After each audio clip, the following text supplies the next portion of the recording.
के बाद हमने तुमको माफ कर दिया ताकि तुम शुक्र करो। और जब हमने मूसा को किताब और मोजेज़े इनायत किए ताकि तुम हिदायत हासिल करो।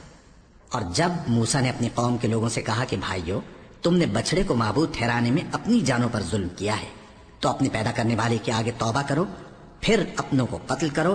तुम्हारे खालिक के नजदीक तुम्हारे हक में यही बेहतर है। फिर उसने तुम्हारा कसूर मुआफ कर दिया। वो बेशक बड़ा मुआफ करने वाला है, बड़ा मेहरबान है। और जब तुमने मूसा से कहा कि मूसा, जब तक हम अल्लाह को सामने न देख लेंगे तुम पर ईमान नहीं लाएंगे, तो तुमको बिजली ने आ घेरा और तुम देख रहे थे।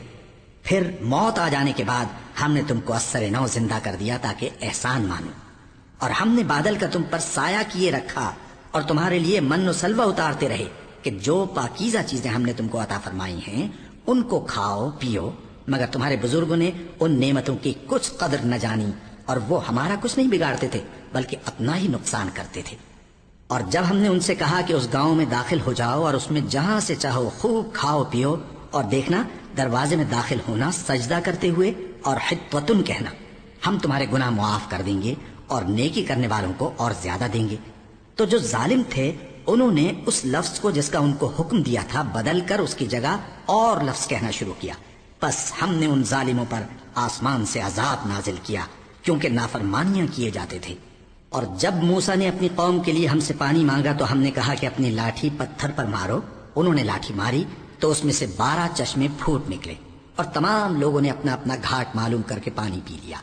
हमने हुक्म दिया कि अल्लाह की अता फरमाई हुई रोजी खाओ और पियो और जमीन में फसाद न करते फिरना। और जब तुमने कहा कि मूसा, हमसे एक ही खाने पर सब्र नहीं हो सकता, तो अपने परवरदिगार से दुआ कीजिए कि तरकारी और ककड़ी और गेहूं और मसूर और प्याज वगैरह जो नबातात जमीन से उगती हैं हमारे लिए पैदा कर दे। उन्होंने कहा कि उम्दा चीजें छोड़कर उनके बदले नाकिस चीजें क्यों चाहते हो? अगर यही चीजें मतलूब हैं तो किसी शहर में जा उतरो, वहां जो मांगते हो मिल जाएगा। और आखिरकार जिल्लत रुसवाई और मोहताजी और बेनवाई उनसे चिमटा दी गई और वो अल्लाह के गजब में गिरफ्तार हो गए। ये इसलिए कि वो अल्लाह की आयतों से इनकार करते थे और उसके नबियों को नाहक कत्ल कर देते थे, यानी इसलिए कि नाफरमानी किए जाते और हद से बढ़े जाते थे। जो लोग मुसलमान हैं या यहूदी या ईसाई या सितारा परस्त, यानी कोई शख्स किसी कौम और मजहब का हो, जो अल्लाह और रोजे क़यामत पर ईमान लाएगा और अमल नेक करेगा, तो ऐसे लोगों को उनके अमाल का सिला अल्लाह के यहाँ मिलेगा और क़यामत के दिन उनको न किसी तरह का खौफ होगा और न वो गमनाक होंगे।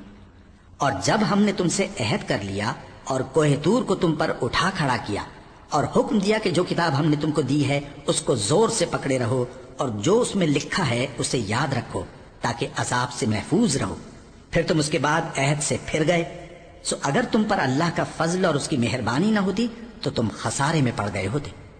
और तुम उन लोगों को खूब जानते हो जो तुम में से हफ्ते के दिन मछली का शिकार करने में हद से तजावुज कर गए थे, तो हमने उनसे कहा कि जलील खार बंदर हो जाओ। और इस किस्से को उस वक्त के लोगों के लिए और जो उनके बाद आने वाले थे इबरत और परहेजगारों के लिए नसीहत बना दिया। और जब मूसा ने अपनी कौम के लोगों से कहा कि अल्लाह तुमको हुक्म देता है कि एक बैल ज़बा करो, वो बोले, क्या तुम हमसे हंसी करते हो?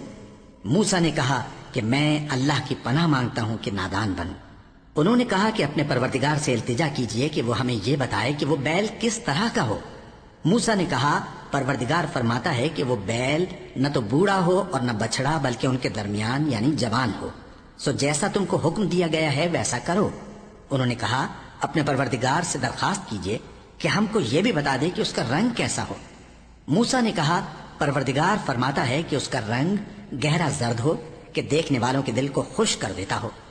उन्होंने कहा, अब के परवरदिगार से फिर दरखास्त कीजिए कि हमको बता दे कि वो और किस किस तरह का हो, क्योंकि बहुत से बैल हमें एक दूसरे के मुशाबे मालूम होते हैं और अल्लाह ने चाहा तो हमें ठीक बात मालूम हो जाएगी।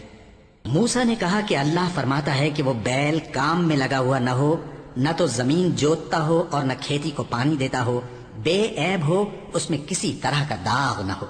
कहने लगे, अब तुमने सब बातें दुरुस्त बता दी। गरज बड़ी मुश्किल से उन्होंने उस बैल को ज़बह किया, जबकि वो ऐसा करने वाले लगते न थे। और जब तुमने एक शख्स को कत्ल किया तो उसमें बाहम झगड़ने लगे, हालांकि जो बात तुम छुपा रहे थे अल्लाह उसको जाहिर करने वाला था। चुनाचे हमने कहा कि उस बैल का कोई सा टुकड़ा मकतूल को मारो। इस तरह अल्लाह मुर्दों को जिंदा करता है اور تم کو اپنی قدرت کی نشانیاں دکھاتا ہے تاکہ تم سمجھو۔ پھر اس کے بعد تمہارے دل سخت ہو گئے، گویا وہ پتھر ہیں یا ان سے بھی زیادہ سخت۔ اور پتھر تو بعضے ایسے ہوتے ہیں کہ ان میں سے چشمے پھوٹ نکلتے ہیں، اور بعضے ایسے ہوتے ہیں کہ پھٹ جاتے ہیں اور ان میں سے پانی نکلنے لگتا ہے، اور بعضے ایسے ہوتے ہیں کہ اللہ کے خوف سے گر پڑتے ہیں، اور اللہ تمہارے کرتوتوں سے بے خبر نہیں۔ مومنو، کیا تم امید رکھتے ہو کہ یہ لوگ تمہارے دین کے قائل ہو جائیں گے؟ حالانکہ ان میں سے کچھ لوگ کلام اللہ یعنی تورات کو سنتے، پھر اس کے سمجھ لینے کے بعد اس کو جان بوجھ کر بدل دیتے رہے ہیں۔ اور یہ لوگ جب مومنوں سے ملتے ہیں تو کہتے ہیں ہم ایمان لے آئے ہیں، اور جس وقت تنہائی میں ایک دوسرے سے ملتے ہیں تو کہتے ہیں جو بات اللہ نے تم پر ظاہر فرمائی ہے وہ تم ان کو اس لیے بتائے دیتے ہو کہ قیامت کے دن اسی کے حوالے سے تمہارے پروردگار کے سامنے تم کو الزام دیں۔ کیا تم سمجھتے نہیں؟ کیا یہ لوگ یہ نہیں جانتے کہ جو کچھ یہ چھپاتے اور جو کچھ ظاہر کرتے ہیں اللہ کو سب معلوم ہے؟ اور بعض ان میں ان پڑھ ہیں کہ اپنی آرزوؤں کے سوا اللہ کی کتاب سے واقف ہی نہیں، اور وہ صرف اٹکل سے کام لیتے ہیں۔ سو ان لوگوں پر افسوس ہے جو اپنے ہاتھ سے کتاب لکھتے ہیں اور کہتے یہ ہیں کہ یہ اللہ کے پاس سے آئی ہے، تاکہ اس کے عوض تھوڑی سی قیمت یعنی دنیاوی منفعت حاصل کریں۔ سو ان پر افسوس ہے اس لیے کہ بے اصل باتیں اپنے ہاتھ سے لکھتے ہیں، اور پھر ان پر افسوس ہے اس لیے کہ ایسے کام کرتے ہیں، اور کہتے ہیں کہ دوزخ کی آگ ہمیں چند روز کے سوا چھو ہی نہیں سکے گی۔ ان سے پوچھو کیا تم نے اللہ سے اقرار لے رکھا ہے کہ اللہ اپنے اقرار کے خلاف نہیں کرے گا، یا تم اللہ کے بارے میں ایسی باتیں کہتے ہو جن کا تمہیں مطلق علم نہیں؟ ہاں کیوں نہیں، جو برے کام کرے اور اس کے گناہ ہر طرف سے اس کو گھیر لیں تو ایسے لوگ دوزخ میں جانے والے ہیں، اور وہ ہمیشہ اس میں جلتے رہیں گے، اور جو ایمان لائیں اور نیک کام کریں وہ جنت کے مالک ہوں گے اور ہمیشہ اس میں عیش کرتے رہیں گے۔ اور جب ہم نے بنی اسرائیل سے عہد لیا کہ اللہ کے سوا کسی کی عبادت نہ کرنا، اور ماں باپ اور رشتہ داروں اور یتیموں اور محتاجوں کے ساتھ بھلائی کرتے رہنا، اور لوگوں سے اچھی باتیں کہنا، اور نماز پڑھتے اور زکوٰۃ دیتے رہنا، تو چند آدمیوں کے سوا تم سب اس عہد سے منہ پھیر کر پلٹ گئے۔ اور جب ہم نے تم سے عہد لیا کہ آپس میں کچھ تو خون نہ کرنا اور اپنوں کو ان کے وطن سے نہ نکالنا، تو تم نے اقرار کر لیا اور تم اس بات کو مانتے بھی ہو۔ پھر تم وہی ہو کہ اپنوں کو قتل بھی کر دیتے ہو، اور اپنے میں سے بعض لوگوں پر گناہ اور ظلم سے چڑھائی کر کے انہیں وطن سے نکال بھی دیتے ہو، اور اگر وہ تمہارے پاس قید ہو کر آئیں تو بدلہ دے کر ان کو چھڑا بھی لیتے ہو، حالانکہ ان کا نکال دینا ہی تم پر حرام تھا۔ یہ کیا بات ہے کہ تم کتاب اللہ کے بعض احکام کو تو مانتے ہو اور بعض سے انکار کیے دیتے ہو؟ تو جو تم میں سے ایسی حرکت کریں ان کی سزا اس کے سوا اور کیا ہو سکتی ہے کہ دنیا کی زندگی میں تو رسوائی ہو اور قیامت کے دن سخت سے سخت عذاب میں ڈال دیے جائیں۔ اور جو کام تم کرتے ہو اللہ ان سے غافل نہیں۔ یہ وہ لوگ ہیں جنہوں نے آخرت کے بدلے دنیا کی زندگی خریدی، سو نہ تو ان سے عذاب ہی ہلکا کیا جائے گا اور نہ ان کو اور طرح کی مدد ملے گی۔ اور ہم نے موسیٰ کو کتاب عنایت کی اور ان کے پیچھے یکے بعد دیگرے پیغمبر بھیجتے رہے، اور عیسیٰ ابن مریم کو کھلے نشانات بخشے اور روح القدس یعنی جبرائیل سے ان کو مدد دی۔ تو کیا ایسا ہے کہ جب کوئی پیغمبر تمہارے پاس ایسی باتیں لے کر آئے جن کو تمہارا جی نہیں چاہتا تھا تو تم سرکش ہو جاتے رہے، اور ایک گروہ انبیاء کو تو جھٹلاتے رہے اور ایک گروہ کو قتل کرتے رہے، اور کہتے ہیں ہمارے دلوں پر پردے ہیں؟ نہیں، بلکہ اللہ نے ان کے کفر کے سبب ان پر لعنت کر رکھی ہے، بس یہ تھوڑے ہی پر ایمان لاتے ہیں۔